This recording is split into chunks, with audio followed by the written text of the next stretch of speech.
It's time for Tycoons of Small Biz, spotlighting the true backbone of the American economy, the true tycoons of business in America, the owners, founders, and CEOs of small businesses.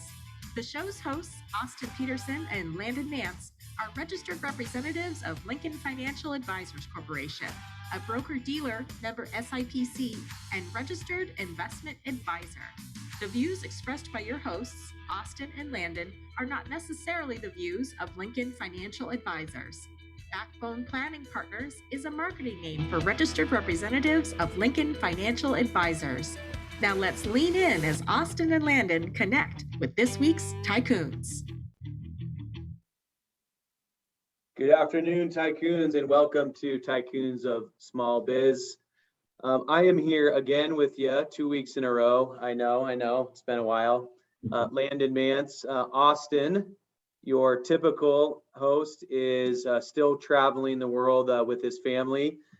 Sent me some really nice pictures a couple hours ago. Eiffel Tower, the Coliseum out there. So they're traveling around. I think they're in Rome right now. Then they're heading over to Denmark. So Austin, if you're listening, we're living vicariously through you right now because where we're at, the weather isn't quite as friendly. So if this is your first time listening, welcome. We're happy to have you joining us.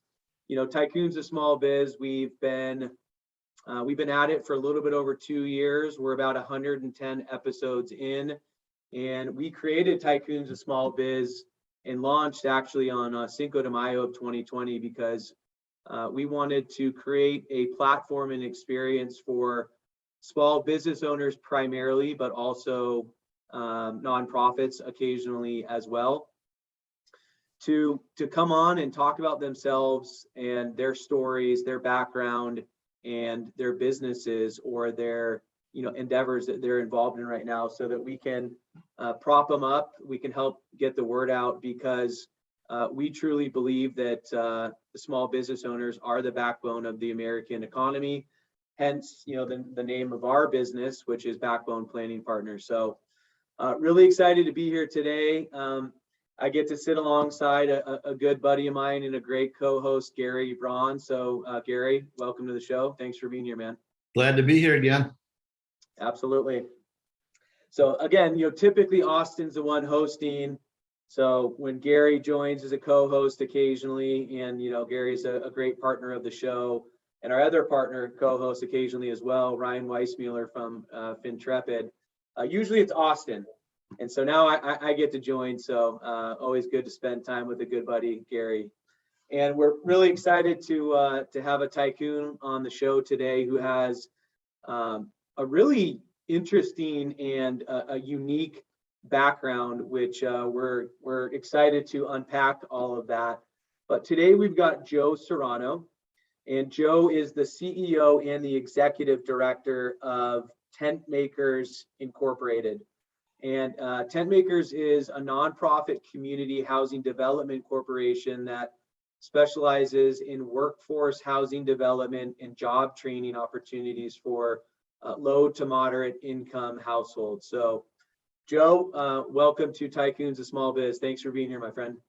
Thank you for having me. It's my pleasure. Yeah, absolutely. The pleasure is all ours. I promise you that. So Joe, before we get into talking about some of the really interesting stuff that you do in TentMakers and some of the other endeavors that you're involved in, tell us a little bit about yourself, Joe. Where'd you grow up? Tell us about your family. Tell us anything interesting and important about your background that you'd like for us to know.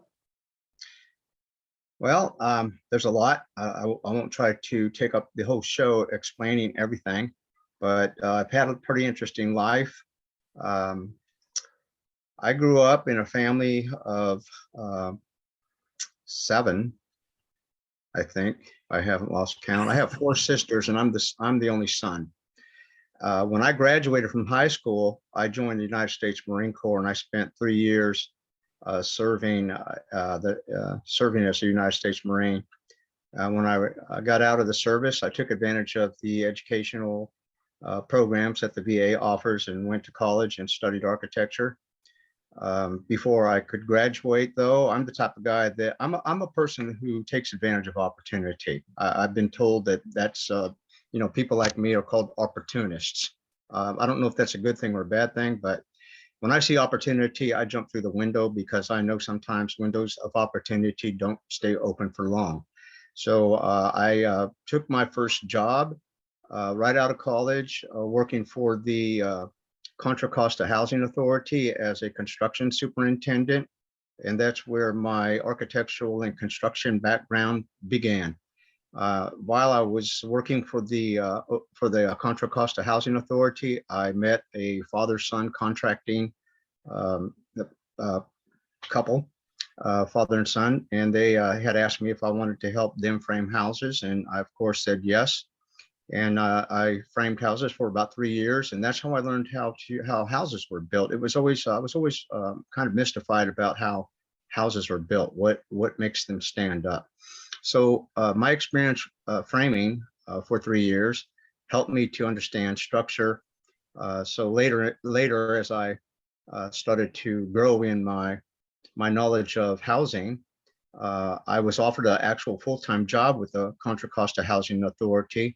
And at the same time, I was offered a full-time job with the city of Sao Paulo as in a community housing. And I lived in Sao Paulo at the time, so I took the Sao Paulo job, and I was there for 7 years, learning about community development and redevelopment. Right after that, I didn't quite finish. I think I was there for 7 years. And again, I'm a person of opportunity. And at the time, I was a HUD 203K consultant. And what HUD 203K consultants do is they help people, typically first-time home buyers, purchase fixer-uppers. And the 203K program is an acquisition rehabilitation program. And so as a 203K consultant, my job was to be the eyes and ears for the bank, whoever was going to be funding that project, and for HUD to make sure that all of the federal regulations were being complied with. But I also was trying to help that particular homeowner in making the best decisions that they could possibly make when it came to making home improvements. So I would advise them what would be a good decision, what wouldn't be a good decision. And I always try to look for the best opportunities when it comes to fixing older homes. Today, we have a totally different climate in California. California is probably the second least affordable place to live in the whole United States, Hawaii being the number one, but California is right behind them. We are probably 1 million housing units backlogged. California should be building probably around 250,000 units a year. And we're probably getting away with maybe 80 to 100,000 units a year. So every year we're backlogged, and we're currently over probably 1 million housing units short. Now, with all of the influx of the population in California, as you know, or may not know, the median home price in California is about $800,000. That's the highest it's ever been since I've been keeping the pulse of housing conditions here in California. And so because of that, there has been a lot of fallout in the homeless community. We have a lot of homelessness here. Even people who have a job are living in their vehicles.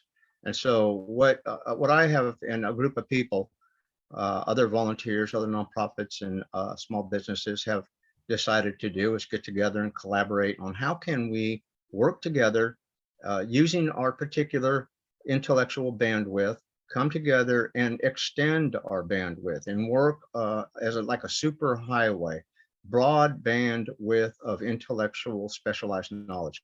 So we come together, and I just stay in my lane. I don't try to go into other people's lane. They do what they do it well, and that's why we work together as a collaborative. I do what I do and hand the baton off to somebody when it's time for them to do what they do. And in doing that, we're able to really eliminate a lot of downtime. We're able to utilize resources more effectively, and we're able to help a lot more people. And it's comprehensive, more comprehensively. So in that philosophy, I actually did a PowerPoint presentation about that philosophy, and I call it the pathway to permanency.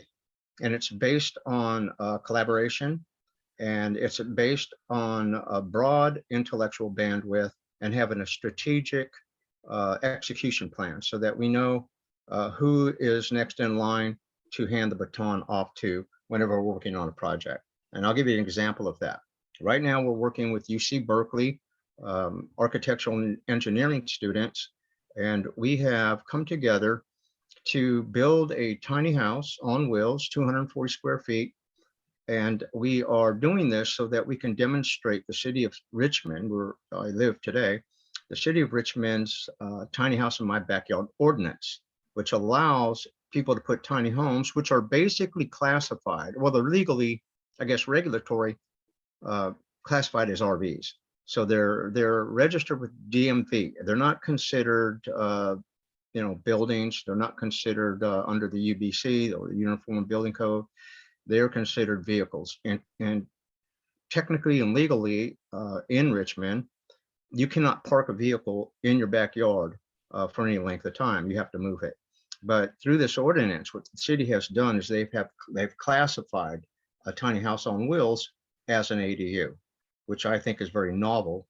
But we're using this opportunity to develop try to extract data information, because the ultimate goal for us is to create a tiny house home ownership land trust model. So I have, just to go back a little bit in history, a little bit going back in time, I have 2 sons, 4 grandchildren. I'm divorced. I'm not married. I'm single. And I think it's a good thing for anybody who wants to share their life with me, because I work 10, 12 hours a day, 6 days a week. I take 1 day off. And I used to work 7 days a week, but this is my passion. This is what I do. So first of all, I want to say, thanks for your service. And as I'm listening to you, my daughter's in the Marines. She was at Oceanside. She's at Pendleton as well. And she's in the process of transitioning out and applying a skill. So she's following the same path you did, Joe. So it's inspiring to know that there's a path for my daughter coming out of the Marines. So that's awesome. Thank you for your service on that. Oh, you're so welcome. So welcome. That's one thing, and congratulations to your daughter, because there's only, a few proud, right? Yep. Many are called, few are chosen.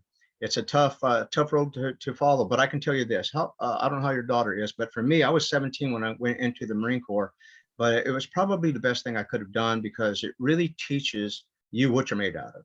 It really pushes you beyond the borders of what you're used to walking on. You actually break barriers. They teach you to believe in yourself. They teach you how to have confidence. They teach you about teamwork. And I think it's a great experience for any young person who doesn't know what they want to do in life to go into the armed services. I wouldn't necessarily say the Marine Corps is for everybody, but I would say this, that if you do decide to go into the Marine Corps, it will change your life. It absolutely did for her. She did 1 year of college, I think, just to make me happy. And then she said, Dad, the same for me. I'm going into the Marines. And I was like, oh, okay. And they put you through a lot. I mean, go through I'm totally blanking on what's the crucible at the end to get you through all that. And holy cow, what she went through and how she has ascended through the ranks there. And she's done really good. She's exiting now and going into a whole new field. But my question out of there was, you go from a 17-year-old kid in the Marines, what got you into housing? Was that just like one of the first things that popped out, or what got you interested in the whole construction market?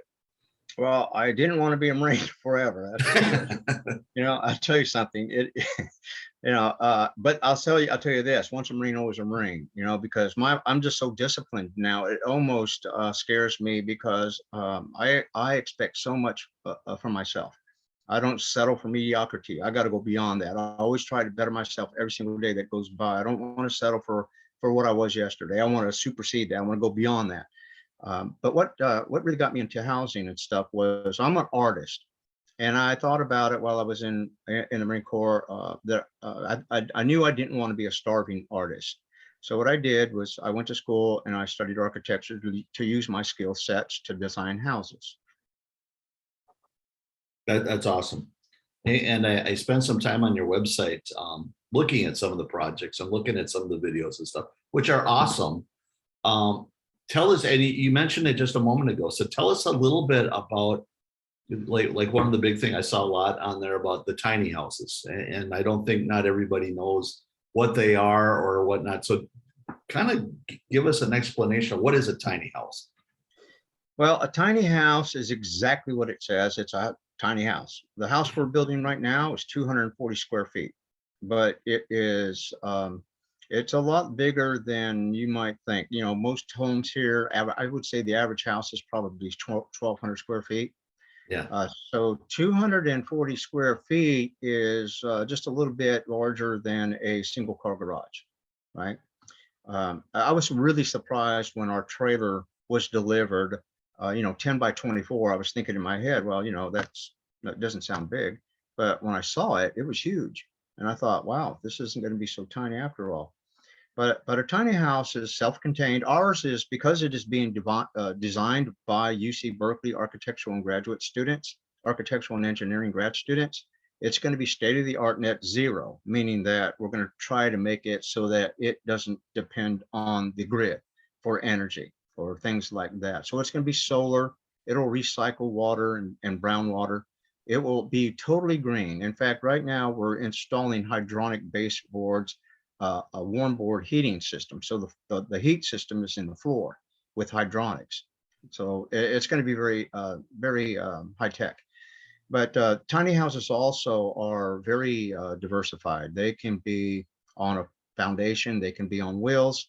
Ours right now is on wheels, but we want to make it hybrid where we can install jacks on the side of it, back it into a pre-built foundation, jack it up, take the wheels off, drop it back down on foundation, and it becomes real estate. Or we can take it off and move it someplace else. So tiny houses, by the way, Gary, that's a really good question. I wish there was a real simple answer, but I think it is sort of an emerging, evolving technology. I think that there's going to be a lot of innovation. As you know, there's probably a lot of things that are out there with regards to tiny houses that I haven't seen yet. And I've seen a lot of stuff, but in California, as I mentioned before, we are sort of doing a lot of policy making or laws, or creating laws that allow things like the tiny house in my backyard ordinance that the city of Richmond passed, that basically defines a tiny house regulated under DMV to become an ADU.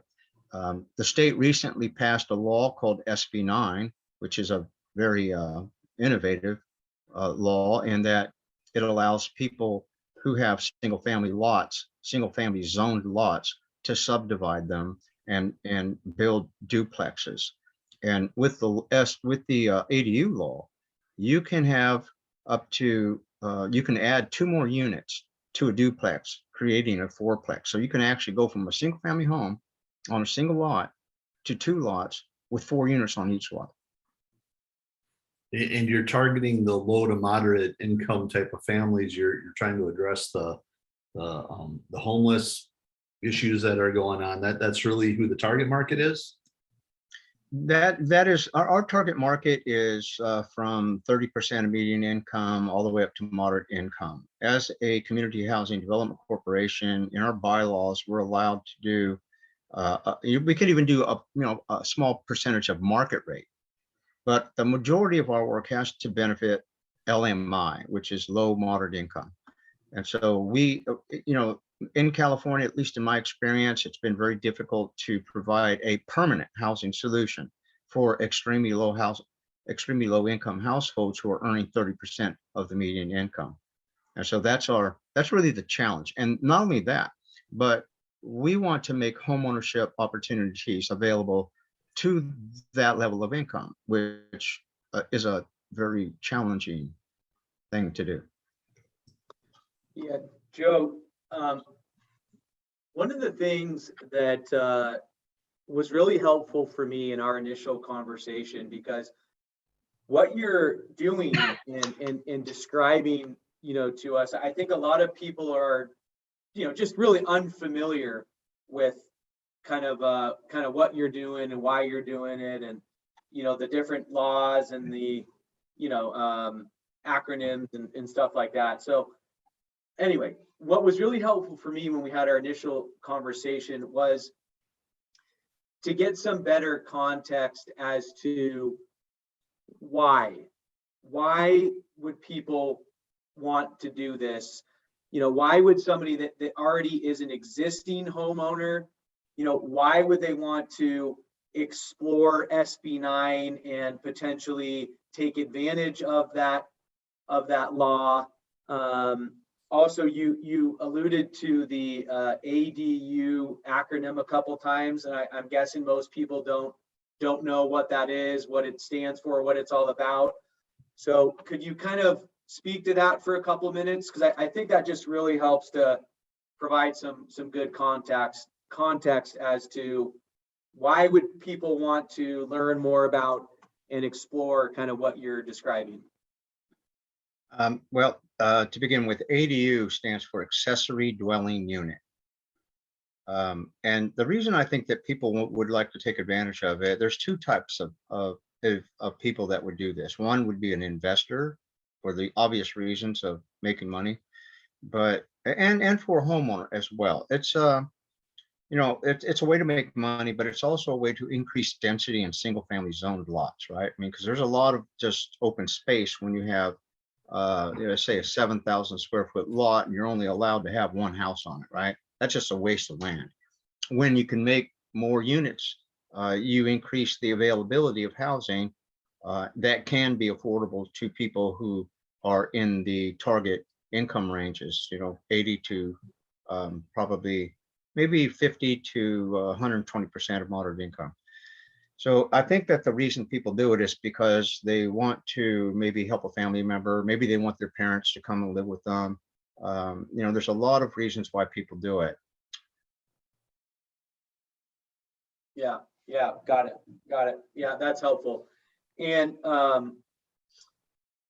you said something interesting, which was this notion of building these tiny homes and having them on wheels, but also having like this foundation that you can drop them back onto. I mean, to me, that seems really cool, really innovative. I've never seen or really heard, anything like that. So talk to us a little bit more about that. Is that something that's already happening, or is that what the Berkeley students are working on to kind of perfect, if you will, or where does that project stand at the moment? Well, right now, the tiny house in my backyard project with UC Berkeley is we have begun to build. We are starting to install. We already installed the insulation, and the warm boards, the subfloors is being installed now. I don't remember the first question you had asked me, but we are currently. Oh, here's the other thing about the tiny house project. When we first thought about this idea, it was innovative enough to be able to build a tiny house and put it in somebody's backyard.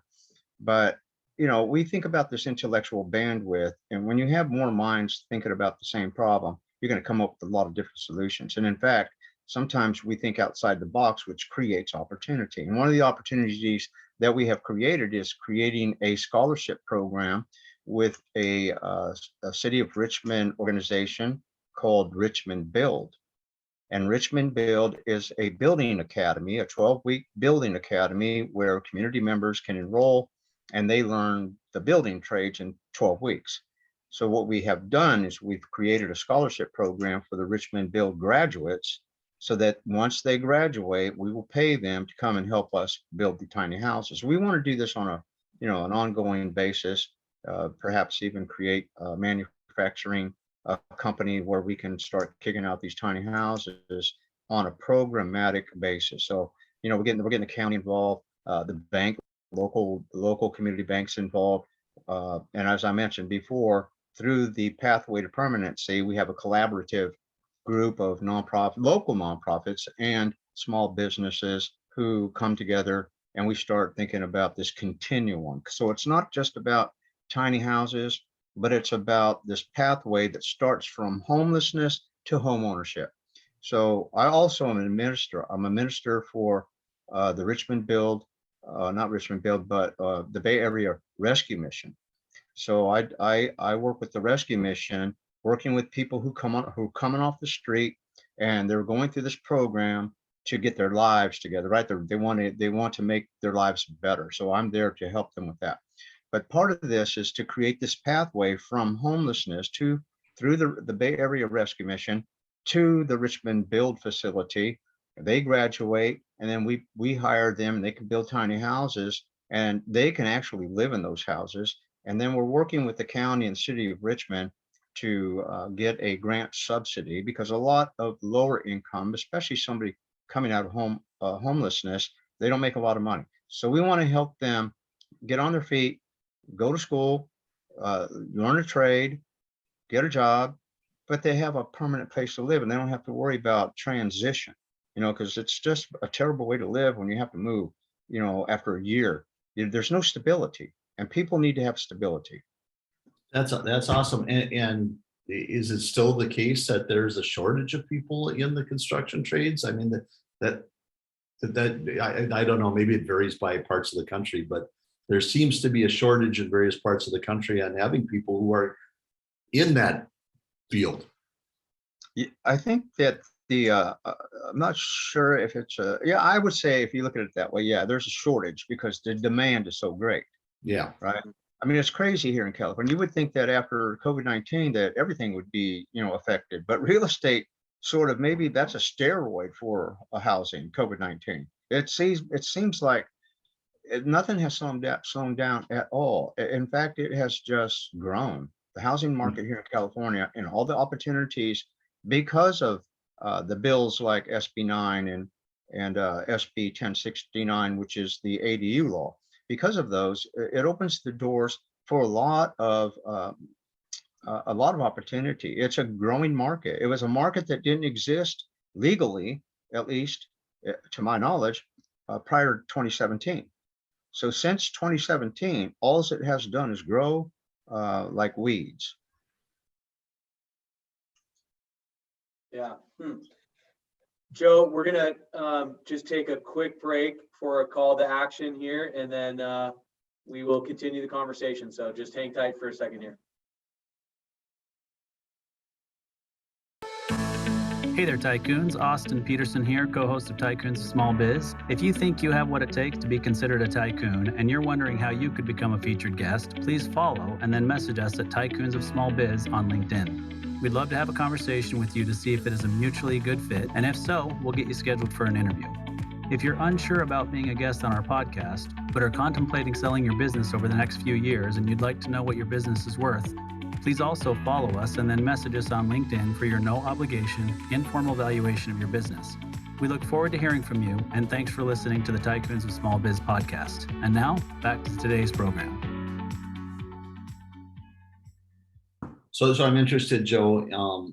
We talked a little bit about tiny houses, and that's really cool. I mean, it's 240 square feet. It's not big, but it's stability, as you talked about. But you also do outside of that too. You do a lot of home renovations. Can you talk about that a little bit? Yes, as I mentioned before, I was a 203K consultant, which is the eyes and the ears of a bank who funds acquisition rehab for first-time home buyers or for existing home buyers who want to renovate their homes.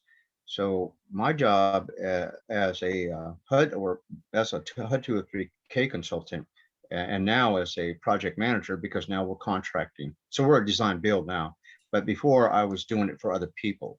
So ultimately, I want to be able to purchase homes and do it for the company, for the nonprofit, so that we can actually make it more affordable for people by carrying back equity, so it becomes more affordable.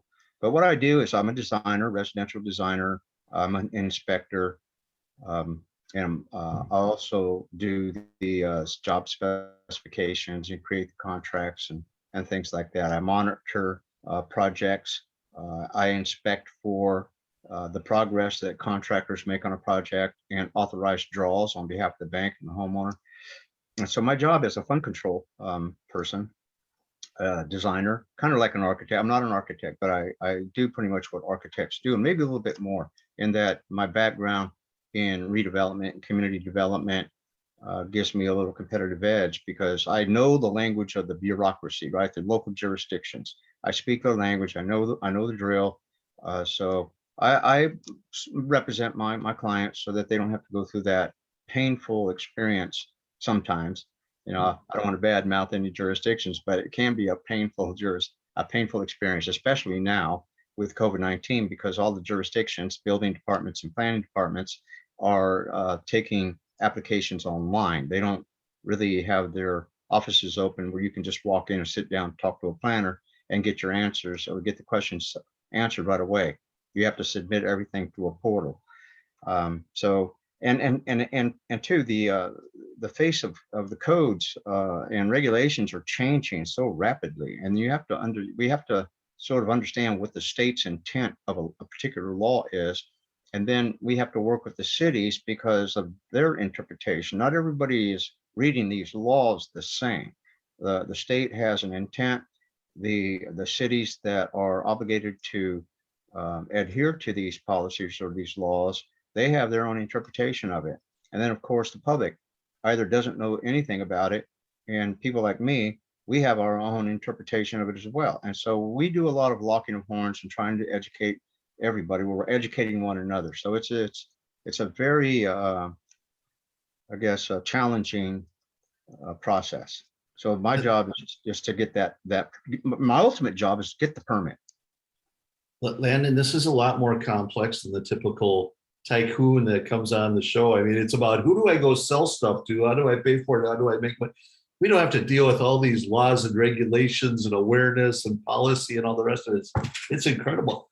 Out of all that, Joe, what is the most challenging part of making all of this work? Oh, wow. All of that, right?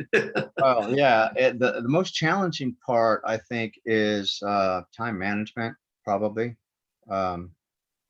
And, you know, I like to think of myself as a people-friendly person. Being a Marine, that's hard to do, right? Because I want to meet you, then I got to kill you, right? No, I'm just kidding. It's the people part is not as challenging. Usually you might think that people can be challenging, and they can be, but I try to instill confidence in my clients so that they really rely on me. They trust me. And once I get them on my side, then it's just a matter of dealing with the public sector, the building departments, the planning departments.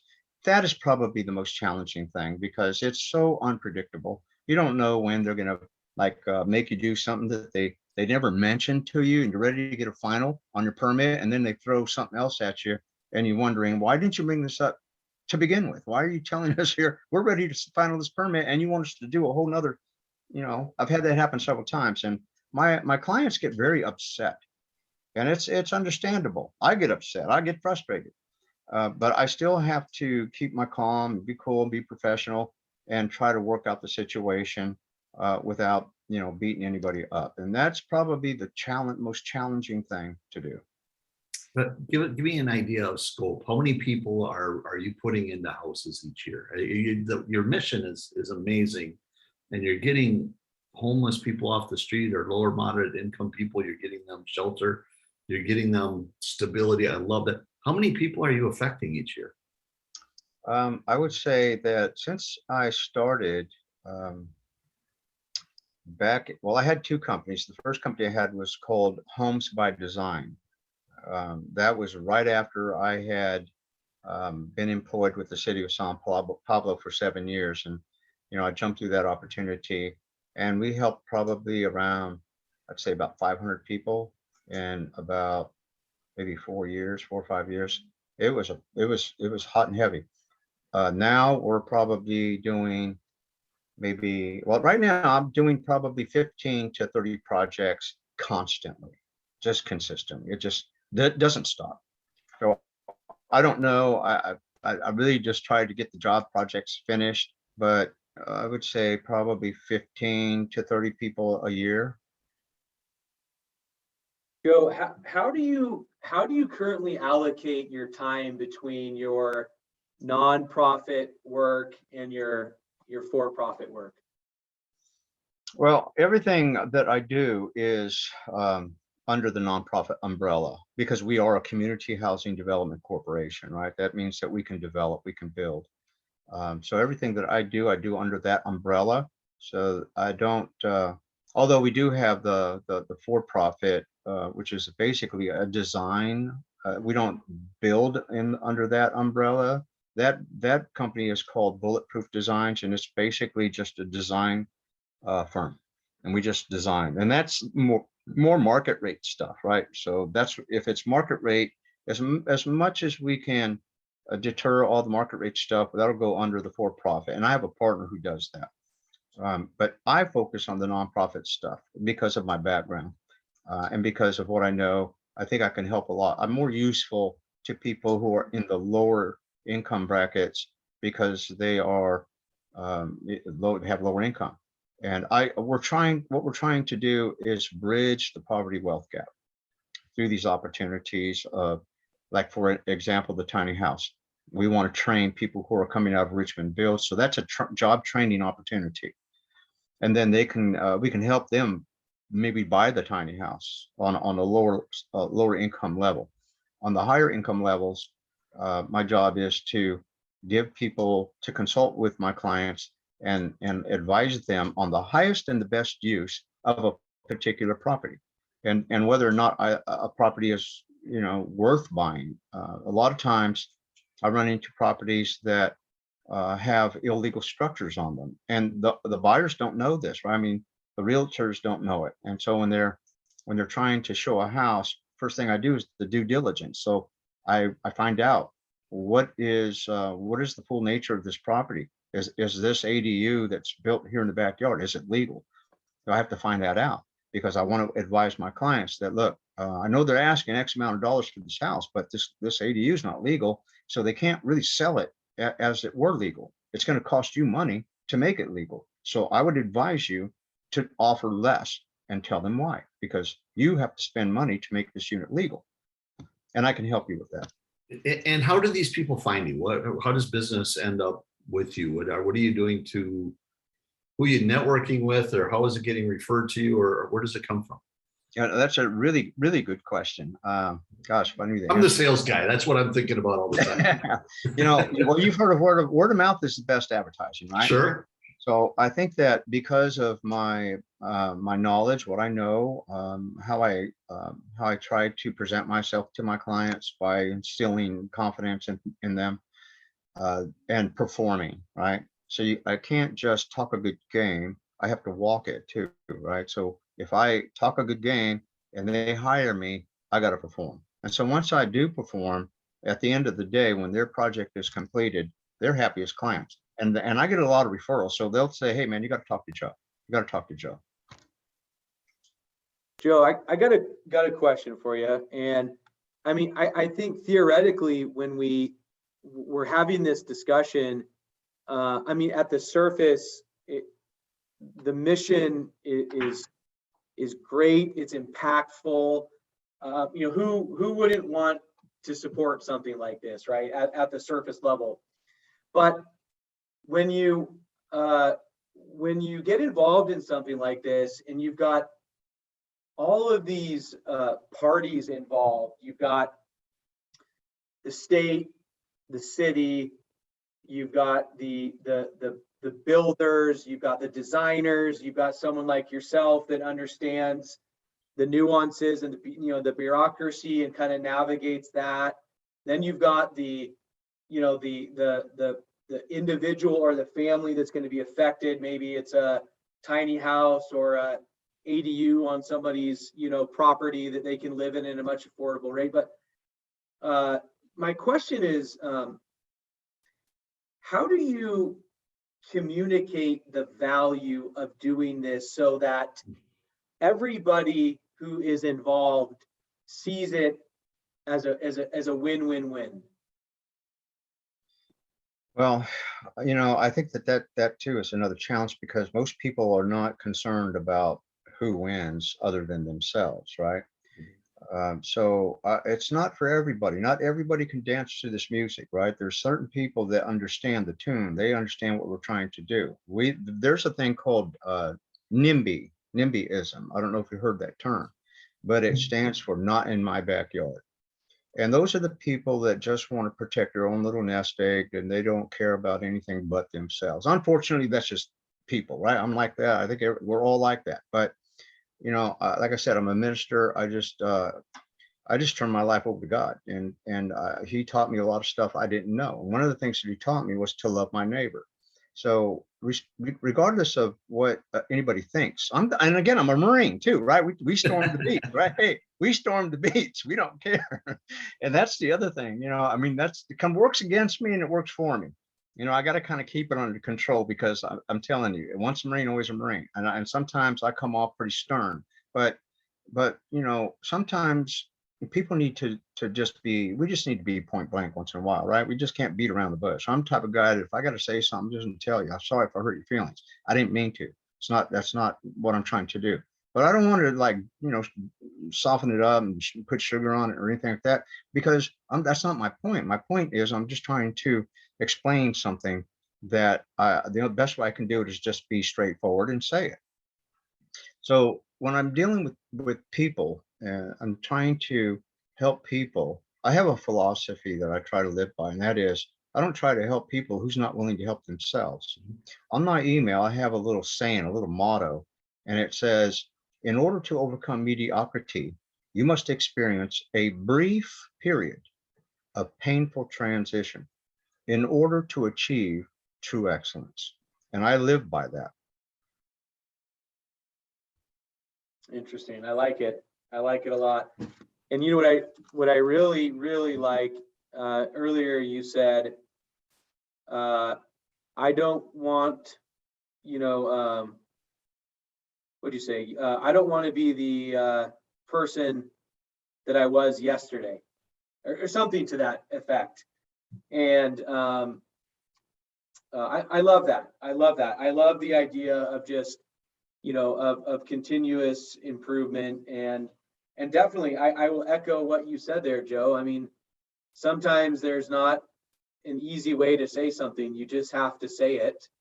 And, you know, sometimes it's received the wrong way. But I think that for the most part, you know, when you're genuinely trying to do something, you know, of value for somebody, I think that they can see that, and they can see past the words that you know, decide to use. So I wanted, as we kind of get to the tail end of the conversation, Joe, I want to circle back to this because I'm just really intrigued by it, and I wanted to see if you have any thoughts. You know, going back to that idea of having this permanent foundation, but a mobile house. You know, when you started talking about that, my brain went to this place of, man, I wonder if in the future there could be almost this Airbnb type of community for mobile homes, to where you say, okay, I've parked my home on this platform at Joe Serrano's, you know, side yard, but I'd like to go out and live in Las Vegas, and so I'm gonna you know, get my mobile home, my tiny house on wheels out to Landon's house in Las Vegas, and I'm gonna park it there. Do you think something like that? Do you think that's a realistic, you know, type of program in the future, Joe? Or what do you think about that? Well, I think that's an interesting concept. I do. I think if you go to Hertz Rent a Car, right, you can Hertz rent a tiny house and do Airbnb on that, right?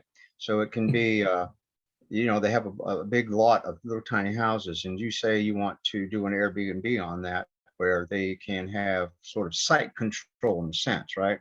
So they have site control of this tiny house, and they, you know, for whatever, they can pay a yearly lease to keep it, or they can do a lease to own, or they can do, you know, something creative that will give them the control of the tiny house, and they can put it wherever they want to, and move like Airbnb. Instead of having to look for places that provide Airbnb spaces, they have a Airbnb space on wheels, and they can take it wherever they want to. and they don't have to own it, and it can be very affordable. So Joanne, I love what you do. You're changing lives. I mean, this isn't just running a business. You're changing lives, and you're helping people transition and get back on their feet, which is awesome. Do you have like a favorite story of how you've affected somebody, or the reward that you personally felt from really helping somebody transition and get back on their feet? Yeah, there's so many of them. I'm probably the poster child of that, right? Because if you knew me 10 years ago, you wouldn't like me, because I didn't like me. I really didn't. But I was sort of locked in this dream world, or this pain locker, right? I mean, things happen to people. I think Sure. what happens, people that are very young, or at some point in time, usually it's young, they get affected by something that somebody does, or they get affected by what somebody says, and they can't forget it, right? It was so painful, and they carry it in their lives and their hearts, and they what they try to do is they don't want to feel that. They want to avoid all pain Sure. as much as possible. And so they're not able to love, right? They're not able to, because they're afraid of getting hurt. And so they go on life as like a hollow log going down a river, not having any direction, just kind of going with the current flow of things, until they find a nice peaceful bank that the log can rest. And so at the rescue mission, I deal with those type of people, right? So these are the type of people that come to the rescue mission. They have their stories. I had the same story, right? I mean, I was able to share with them my story. My story is just like their story. I'm sure my story is like a lot of people's story, but the problem is that we just don't want people to know our secrets. We don't want them to know that, when somebody says, "How are you?" "Oh, yeah, I'm fine," but I'm really not. And if I told you, then you're going to think I'm, strange, or that I'm weak, or that, I don't want to be looked at like that. I don't want to feel that pain anymore. So I think that the most inspiring thing is that when I'm helping, people, I'm talking to them about just life, living on life's terms, uh, talking to them about the painful events that happen in their lives. When they're able to share that with me, and even the group of people that kind of have those same experiences, we actually have a moment, a synchronized moment, a moment of synchronicity, where we actually are bonded in like-minded. We are spiritually connected. And at that point, that's when there's no obstructions. We can see clearly. I feel you. I see, I do. I feel people. I feel them. And it breaks my heart when I'm driving down the street and I see an old lady. I've seen so many, I've seen so many tragic lives that they're sad. They're just sad. Breaks my heart. Older people, like 80 years old, and they're so broken. So what makes me really inspires me is the fact that I can give them something, right? At least say, "Hey man, what do you need? What do you need? Food, money, whatever, I want to help you." Nobody should live like that. So I guess the most inspirational part of my life, my story, is that God changed me and my heart in a way that I couldn't do for myself. But he did it for me, which it reinstates my faith and lets me know that, okay, yeah, there's a higher power. There's a creator of the world that loves everybody. No matter what, don't be afraid. You can be, don't beat yourself up, because God still loves you. And guess what? So do I. I have nothing against you. I want to help you. I want you to know you're just like I am, right? I was broken one day. I was broken. I carried this pain around my whole life. And I know that you do too, because we're all people. We're all the same. But I'm not condemning you. I'm not holding it against you. I want you to know that there is hope. And I'm not just saying that, right? I want to show you. If you want to learn how to fish, I'll show you how to fish. But you have to be willing to drop that fishing line in the water, because I'm not going to do it for you. I'll show you how to do it, but you got to do it. So that's, I think, what is the most inspirational story that I can tell you. It's not just one person. It's just the many people that need to hear that there's hope, that there's hope. You don't have to suffer. We don't have to suffer. And if you do suffer, just know And that I gotta imagine a lot of them don't know a path back, and you're helping them with that path, which I applaud you for that. And part of that is just having a place to stay, place to call their own, which is awesome. I appreciate that. Yeah. Yeah, I think also too, people need to know that they're important, right? That they're important, and that we all make mistakes. Everybody makes mistakes. But one of the classes I'm teaching right now is on forgiveness. And I think people need to realize that forgiveness is what forgiveness means. It means permission to stop suffering. I love that. I love that, Joe. Well, Joe, I think I can speak for myself that I've learned a ton from you in the two short conversations that we've had. I also want to thank you for your service, much appreciated. My wife's baby sister is a Marine as well.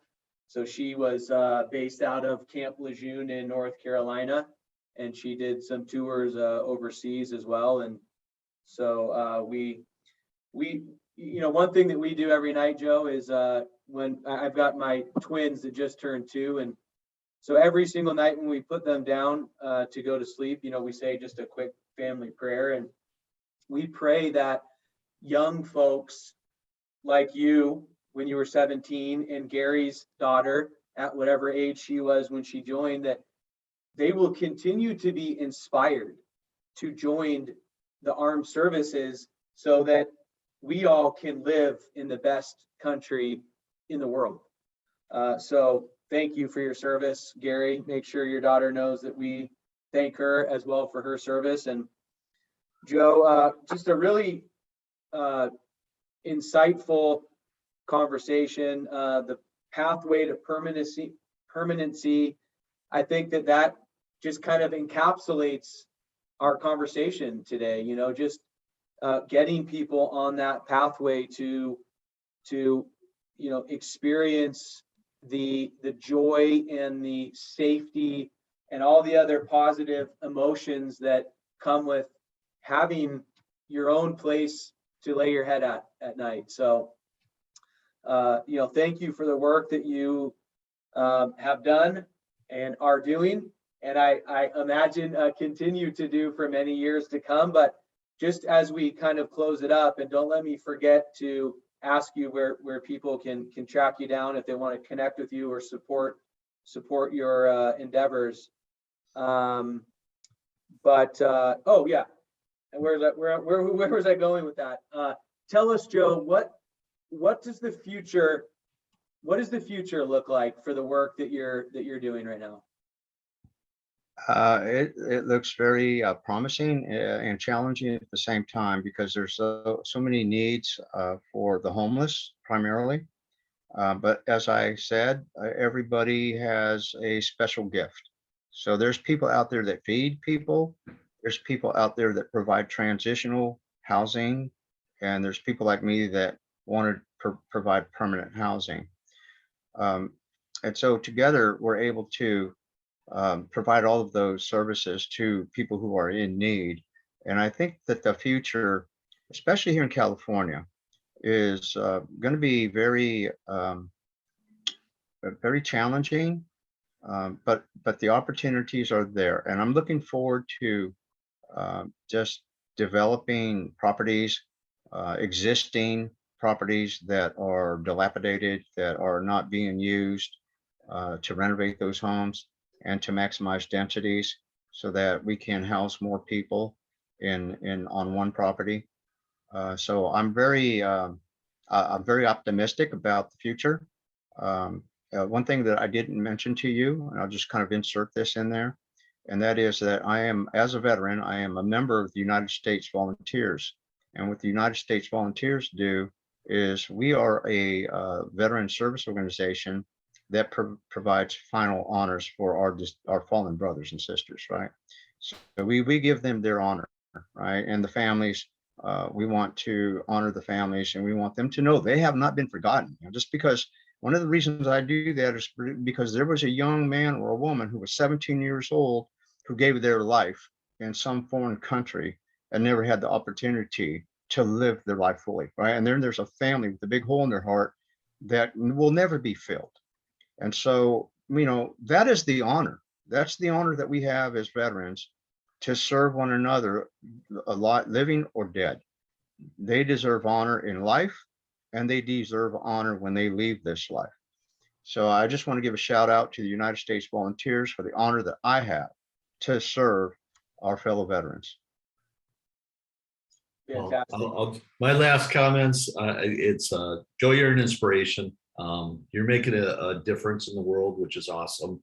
And I'm honored to get to know you. It's my pleasure, Gary.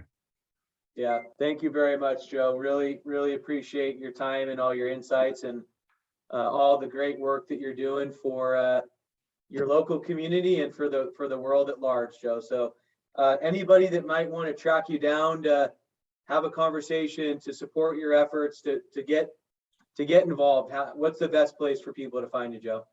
The best way for people to find me would be on my phone number. I don't know if I can give that out, but or my website, because it has my contact information. I believe, Gary, you were on there. You saw Yep. there's a contact page on there. So I'll take your lead on what is allowable for me to give out. Yeah, you give anything you're comfortable giving, Joe. Go ahead. All right. So for those of you who want to connect with me here in Richmond, California, or you want to consult or talk to me about maybe the same work that I'm doing in your neighborhood, wherever you are, I can be reached at my website, which is www.TentMakersInc.org. And that's all one word. Or you can call me. I can be reached at 510-775-3810. And finally, you can also reach me by email. And that email address is joeserrano56@gmail.com. And I'll spell it because I know sometimes my last name is hard to spell. That is JOESERRANO56@gmail.com. Fantastic. Well, Joe, before we wrap up, let me ask you, because I'm always curious where people get these numbers. You know, what does the 5-6 represent in your email address? Well, Landon, I don't know if you've ever read books on numerology, but I have. And, not that I'm a occultist or anything like that, but I was born in 1956. Huh? And the other thing is, according to this numerology stuff, 5-6 is a number that inspires or promotes or sort of kind of inspires you to be a family man, to be actually it's a balance, right? It's a businessman. It's kind of weird, right? When this 5-6, I see the number all the time, by the way. I can look at the clock and it's like 1:56, or I'll be listening to something and it'll say 5-6, or numbers are very fascinating to me. So, but it means a balance, a business, and that my business is in exactly what I'm doing: housing, building, creating. So I'm a creative person, but I also have to balance that with having people in my life. We can't just be working all the time. We have to be able to balance our lives. We help people, but we also got to be social people too, right? So that's the number is very significant. I'm glad you asked that question, because so it's not just the date I was born, but it also is sort of an indication of where I'm at right now in my life. Love it. Good deal, Joe. All right, Joe. Thank you again for joining us. Yeah, you're a true tycoon, and continue doing the great work that you're doing, Joe. We thank you for all that, and we look forward to following your continued success and the work you're doing. Well, I want to thank you, Landon and Gary, and the Business Radio X for inviting me. It's been my pleasure, and I hope that I've inspired somebody to, become a Marine.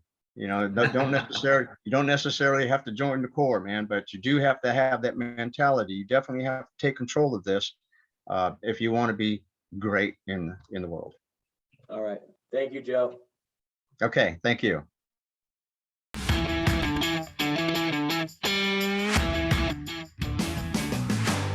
You've been listening to Tycoons of Small Biz, proudly hosted by Austin Peterson and Landon Mance. Austin and Landon are comprehensive financial planning professionals specializing in financial, estate, and succession planning for small business owners. Austin and Landon have offices in Scottsdale, Arizona, and Las Vegas, Nevada, and represent clients in 14 states throughout the country. Join Austin, Landon, and the featured Tycoons live every Tuesday at 1 p.m. right here on Business Radio X and your favorite podcast platform.